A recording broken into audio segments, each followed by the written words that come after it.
When arriving to the scene, assess the risk of exposure and isolate individuals from the spill.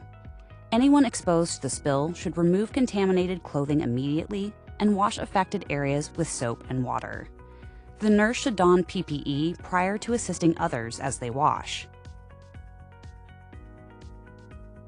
While someone assesses the situation and removes non-essential personnel from the area, locate your hospital's designated spill kit. If the spill is larger than what can be contained in the spill kit, or if the spill was an agent that vaporizes at room temperature, such as these drugs listed, additional respiratory protection will be needed. All individuals involved with the spill cleanup must don HD-tested PPE, including gloves, gown, second pair of gloves with the cuff extended above the cuff of the gown, shoe coverings, and respiratory and face protection. Don a NIOSH-approved respirator. Contain the spill using plastic-backed absorbent sheets or spill pads. The person assisting with spill cleanup should hold the hazardous waste disposal bag. This will prevent contamination of the bag when discarding absorbent pads and other materials. Place pads or towels into the waste disposal bag, avoiding contamination of the opening of the bag. If broken glass or sharp objects are involved in the spill, use the scoop and brush to safely clean up the pieces and dispose of all materials containing sharps in a puncture-proof container. Spills originating from chest or waist height can cause droplets spreading several feet from the source.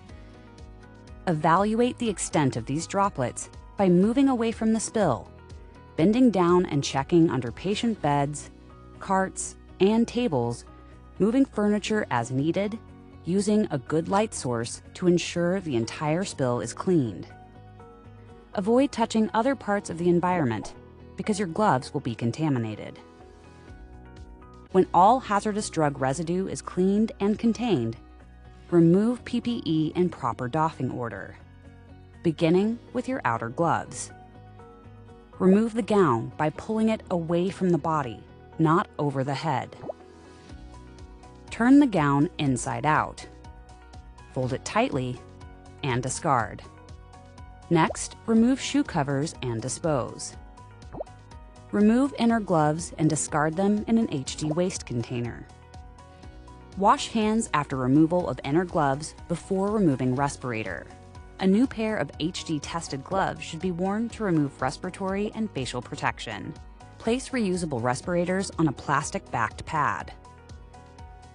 A final pair of gloves would be needed to clean the equipment per manufacturer's guidelines. The gloves would then need to be removed and hands washed. When cleaning a spill, remember all materials, including PPE, should be disposed of as hazardous waste, not in a biohazard container.